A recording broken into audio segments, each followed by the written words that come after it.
Untuk membahasnya kita bergabung bersama dengan Visnu Juwono, dosen administrasi publik Universitas Indonesia. Selamat malam Mas Visnu. Ya, selamat malam. Mas Visnu, ini kita tahu bukan kali pertama Kemenak terjerat kasus korupsi. Kemarin juga Mas Visnu sempat membedah buku di KPK soal sejarah korupsi yang terjadi. Sejumlah kasus pernah terjadi juga, bahkan 2 mantan Menteri Agama ikut terjerat kasus korupsi. Nah, meskipun ini masih dugaan ya, tapi kalau lihat dari sejarahnya, sebetulnya apa akar masalah yang ada di tubuh Kemenak? Ya, jadi ini mungkin tidak khusus Kemenak ya. Jadi kementerian selama punya potensi korupsi besar di mana anggarannya cukup besar seperti yang kita ketahui, Kemenak kalau tidak salah adalah termasuk dalam top 3 ya dalam jumlah anggaran terbesar terutama di tahun 2019 ini. Jadi tentu saja ini merupakan istilahnya insentif ya, terutama apabila biasanya kementerian yang di menterinya adalah dari partai politik gitu. Jadi praktek dalam tanda kutip sapi perah terhadap sebuah kementerian itu sebenarnya sudah merupakan praktek lama dari zaman demokrasi parlementer gitu ya. Jadi ini bukan merupakan praktek baru. Kemudian dilanjutkan juga dalam zaman multipartai pos Soeharto, terutama sangat marak di masa pemerintahan SBY, terutama SBY periode kedua. Begitu banyak menteri yang berlatar belakang partai politik yang ditangkap oleh KPK di masa SBY periode kedua. Oke, kalau ini dianggap bukan praktik baru, apakah sebuah kewajaran begitu ketika KPK menemukan sejumlah uang dalam bentuk rupiah dan dolar di ruangan Menteri Agama yang sekarang jadi perhatian masyarakat begitu? Jadi ada kewajaran tidak atau ini hal-hal yang di luar dugaan begitu menemukan uang yang bentuknya rupiah dan juga dolar di ruangan Menteri Agama? Iya, jadi ini merupakan istilahnya prosedur standar yang biasa dilakukan oleh KPK ya, melakukan penggeledahan kepada para pejabat yang diduga terkait.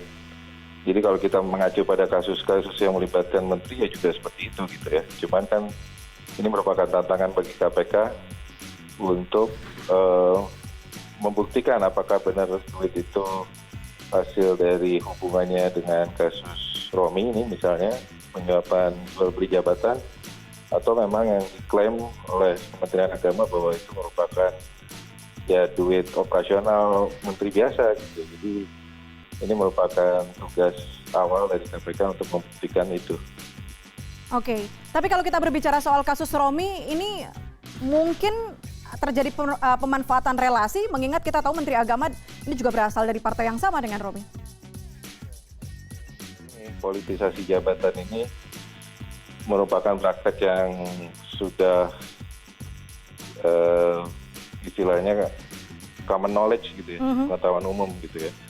Jadi sudah pasti ada usaha-usaha dari petinggi partai politik ya untuk memperluas pengaruhnya sehingga bisa membantu seorang pejabat untuk mendapatkan jabatan di birokrasi gitu, sehingga bisa dikatakan politisasi birokrasi lah yang dilakukan oleh petinggi partai politik jika ini memang terbukti. Oke, jadi urgensi pembenahan di tubuh Kemenak yang perlu dilakukan seperti apa harusnya, Mas Visnu? Jadi ya memang yang menjadi tantangannya adalah bagaimana menetralisir sebuah kementerian dari politisasi birokrasi. Nah, caranya tentu saja ada berbagai multifacet ya.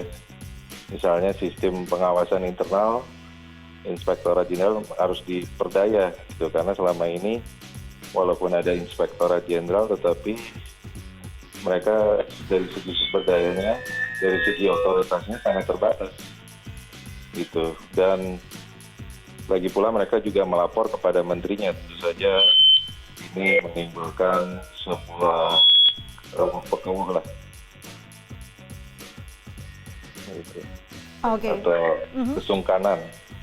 Sehingga akhirnya ya fungsi Inspektorat Jenderal menjadi tidak optimal gitu.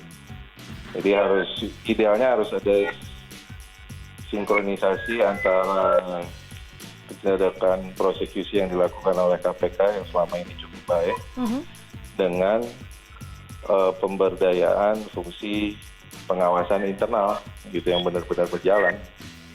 Jadi memang diberdayakan, diberi sumber daya dan berisi oleh orang-orang yang berintegritas. Gitu. Oke, ini artinya proses pembenahan, kemudian proses lelang jabatan juga harus berjalan transparan begitu ya. Semua harus tahu seperti apa di belakangnya. Mas Visnu Juwono, terima kasih banyak telah bergabung bersama kami di CNN Indonesia Connected.